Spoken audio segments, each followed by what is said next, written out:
Welcome to my cookbook corner. And this is only a small portion of my cookbooks. And I thought I would try to highlight weekly a different cookbook and give advice so you know what to invest in if you're looking for a cookbook. There's so much information you can now find online, but I do love having the actual book. I'm a book person. I collect books from all different periods, from antique books to books being printed, you know, just a week ago, whatever.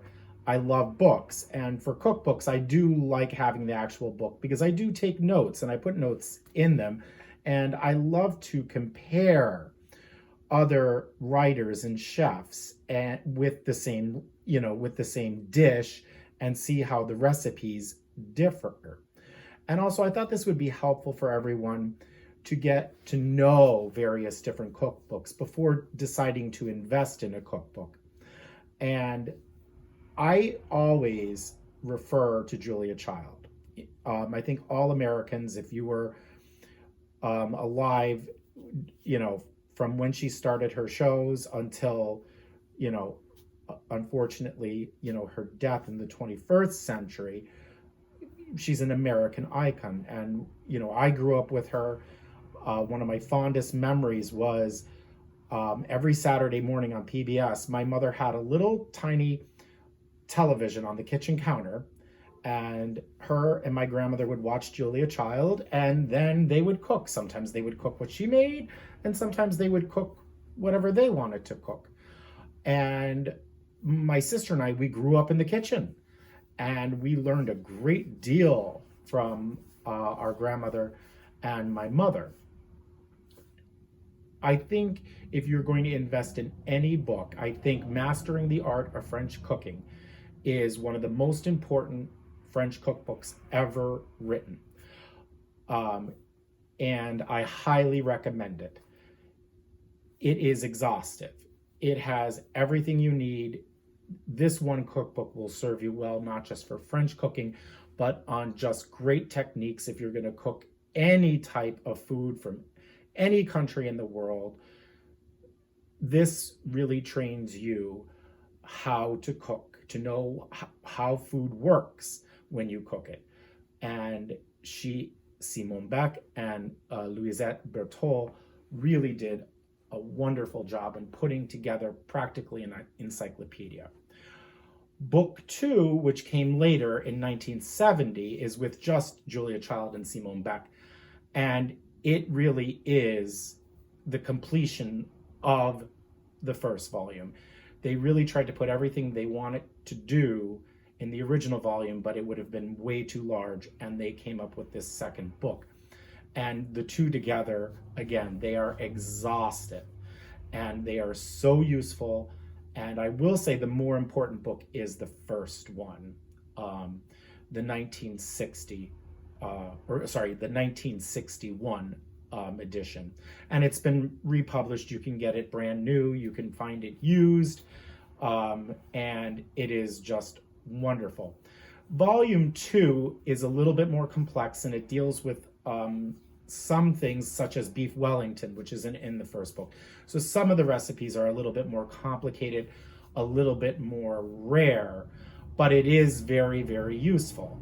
And so I would like to show you a little bit inside the book. Here is the original foreword, and it is in all subsequent editions of this book. And I love how she writes to servantless American cooks. The phrase was so well described in the movie Julie and Julia, and things certainly have changed. But my grandmother used to say, when watching Julia Child and reading her book, and my grandmother really didn't cut corners or skip things. My grandmother was very, very good cook and very precise. But she had her own little tricks, and she said, if you do everything the way Julia Child says to do it, you're going to dirty every single pot and pan in your kitchen. And to some degree, my grandmother might have been right. But the one thing I can also say, though, and which my grandmother said as well, that Julia Child is absolutely right, and she's always right. And this book really is just fantastic. And it is a great introduction, not just to how to cook French food, but really how to learn how to do basic cooking techniques like sautéing, baking, braising, roasting, boiling or poaching, you name it, it's in here. And many of these techniques, you just don't use them in French cooking. You use them in almost every type of international cuisine there is. And so that's why I feel this book, if you're going to invest in one cookbook, this is the book to get. The book is laid out very methodically, almost scientifically. And I always say, go through the table of contents first. And she goes through kitchen equipment, definitions, ingredients, measurements, temperature, cutting, and how to cut, chop, dice, mincing, wines, soups, sauces, eggs, and on to entrees and luncheon dishes, fish, poultry, meat, vegetables, cold buffet, desserts, and cakes. And the index is very good and very useful. This book really does, there are recipes in it that are very simple salad recipes that are delicious. And then you have things in here that are very complicated, such as a boned duck that you basically fill with a pate roast and then encase in pastry. And, you can go from that to something very simple. Her potato leek soup or potage parmentier is in here. And it's really simple. It's water, potatoes, leeks, salt and pepper, and then milk. And it's delicious. So, a lot of people, when they hear of French cooking, they get scared and think it's going to be this, very complex and difficult thing. And it really isn't. And I recommend reading through the book or sections of the book before you start using it and find the main master recipes. For instance, your soup bonne femme is the master recipe for a lot of cream, not just potato leek soup, but a lot of cream soups. And the same could be said on how to make stock, whether it's chicken, veal, or beef. You have a basis for soup, and making stock really is time consuming, but it is not hard. And it's the basis of all real good cooking. And it's not just good French cooking. If you really think about most European cooking, stock is very important. And also, when I think about Asian cooking, the same thing can be said for Chinese cookery, that a really good stock is used a great deal. And so find the recipes first that appeal to you and that aren't too complex, because she has things in here that are for a professional chef. One thing you've heard me talk about is Louis Diot. And his book literally came out the same year as hers, a different publisher. And I have his here. I've used it, and I use this book a lot. He's a little simpler, actually.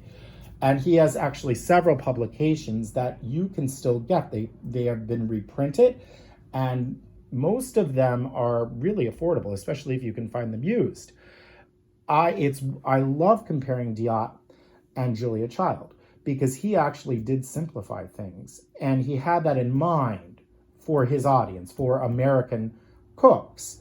He also does give some very complicated recipes too. Like, for instance, I did an episode on tornadoes orsini. She doesn't have the full recipe in here. She alludes to it. It's in the writing, but she doesn't give you the recipe. He does. But on the other hand, she has things in here that are aspects and so forth that are very complex. And so you can start very simply. Braised chicken is an easy dish, and you learn how to deal with the chicken in that process. And the same thing with fish cookery. If you can poach a fish, you can learn to grill one, you can learn to bake one. It's really not that difficult. The one wonderful thing about what she does, she is giving you really all of the techniques of haute cuisine. And you necessarily don't need to go through every single step. If you do, and you follow the recipe very closely, you really are going to have something wonderful, because she is correct. She does not skip a detail. And that's why I highly recommend this, because if you want to master the art of French cooking, she is, in English, the person to go to. I mean, it really is just a wonderful, wonderful Another book. Thing I love throughout the book are the hand-drawn pictures. I think they're wonderful. Here she tells you about dicing onions and shallots, and it's a step-by-step process of how to do it. And she's absolutely right, and her method works perfectly. And if you look, we have a page on wines, on how to cook with wines, the quality of wines, and then the characteristics. She starts with white wine, red wine, and then, she goes on and on. And it's important to know this information, because once you start cooking with wine, you realize you really have to know a little bit about wine, because what you do when you cook with it, or when you cook anything, you're concentrating flavor.